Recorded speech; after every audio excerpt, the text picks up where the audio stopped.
Pogradeci nuk është më vetëm një destinacion i njohur për liçenin dhe plazhet e tij, por vitet e fundit ka fituar vëmendje të shtuar edhe si një pikë referimi për turizmin malor dhe kulturor. Sipas Ledian Zeqollarit, drejtori i turizmit në Bashkinë e Pogradecit, janë ndërmarrë hapa konkret për promovimin e turizmit malor përmes markimit të shtigjeve, organizimit të guidave vendase dhe kombëtare, si dhe certifikimit të guidave lokale, të cilat orientojnë vizitorët gjatë gjithë vitit. Pogradeci është kthyer në një destinacion për sa i përket turizmit malor,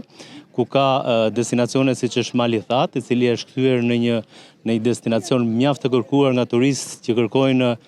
të zhvillojnë hiking në to dhe camping, po ashtu edhe Gurikami, si promovuar shumë kohët e fundit edhe në disa emisione të televizioneve kombëtare, po ashtu edhe zona e Mokrës, e cila fal edhe investimeve të fundit që janë bërë kryesisht në infrastrukturë, por edhe në një sit akomoduese, po të rejsa më shumë turistë. Përveç natyrës malore, gjithnjë e më shumë turistë po vizitojnë edhe atraksionet historiko-kulturore të zonës. Më të vizituar në top list qëndron Bazilika Paleokristiane e Linit, e cila tashmë është edhe pjesë e